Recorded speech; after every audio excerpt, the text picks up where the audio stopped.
କାହାଣୀଟି ଏକ ଛୋଟ ଗାଁର, ଯାହାର ନାଁ ଥିଲା ନୀଳପୁର। ଗାଁ ମୁଣ୍ଡରେ ଏକ ପୁରୁଣା ବିଶାଳ ବରଗଛ ଥିଲା। ଗାଁ ଲୋକଙ୍କ କହିବା ଅନୁସାରେ ସେହି ଗଛରେ ଜଣେ ହାଡବାଇ ବା ଡାହାଣୀର ବାସ ଥିଲା।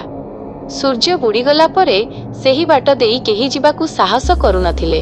ସେହି ଗାଁର ଜଣେ ଯୁବକ, ଯାହାର ନାଁ ଥିଲା ଆକାଶ, ସେ ସହରରେ ପାଠ ପଢୁଥିଲା ଏବଂ ଏହି ସବୁ ଅନ୍ଧବିଶ୍ୱାସରେ ଆଦୌ ବିଶ୍ୱାସ କରୁନଥିଲା। ଦିନେ ରାତିରେ ସହରରୁ ଫେରିବା ବେଳକୁ ତାକୁ ବହୁତ ଡେରି ହୋଇଗଲା। ବସରୁ ଓହ୍ଲାଇଲା ବେଳକୁ ରାତି ପ୍ରାୟ 1 ଗାଁକୁ ଯିବାକୁ ହେଲେ ସେହି ପୁରୁଣା ବରଗଛ ବାଟ ଦେଇ ଯିବାକୁ ପଡ଼ିବ। ସେହି ଭୟଙ୍କର ରାତି ଆକାଶ ନିଜ ମୋବାଇଲ ଲାଇଟ୍ ଜଳାଇ ଚାଲିବାକୁ ଆରମ୍ଭ କଲା। ଯେତେବେଳେ ସେ ବରଗଛ ପାଖରେ ପହଞ୍ଚିଲା, ହଠାତ୍ ପରିବେଶ ବହୁତ ଥଣ୍ଡା ହୋଇଗଲା।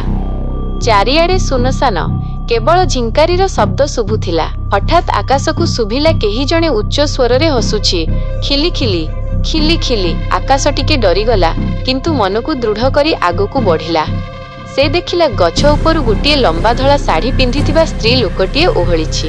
ତାର ଗୋଡ଼ ଦୁଇଟି ପଛପଟକୁ ବୁଲିଥିଲା ଏବଂ ହାତର ନଖଗୁଡ଼ିକ ବହୁତ ଲମ୍ବା ଥିଲା। ଆରେ ବାବୁ, ଏତେ ରାତିରେ କୁଆଡ଼େ ଯାଉଛୁ? ମୋତେ ଭାରି ଶୋଷ ଲାଗୁଛି, ତ ରକ୍ତ ଟିକେ ଦେବୁ କି? ଭୟର ଚରମ ସୀମା।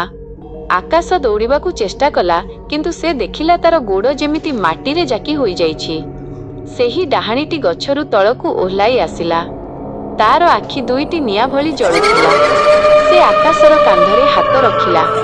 ତା ହାତ ବରଫ ଭଳି ଥଣ୍ଡା ଥିଲା।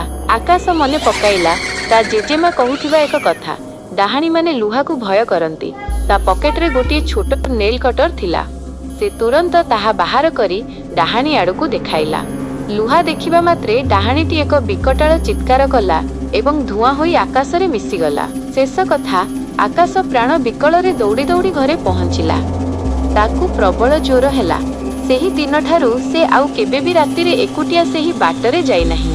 ଆଜି ବି ଗାଁ ଲୋକେ କହନ୍ତି, ଅମାବାସ୍ୟା ରାତିରେ ସେହି ବରଗଛ ମୂଳେ ଡାହାଣୀର କାନ୍ଦଣା ଶୁଭେ। ସତର୍କତା, ରାତିରେ ଏକୁଟିଆ ଏହି ଗପ ପଢ଼ନ୍ତୁ ନାହିଁ, କାଳେ କେହି ଆପଣଙ୍କ ପଛରେ ଛିଡ଼ା ହୋଇଥିବ।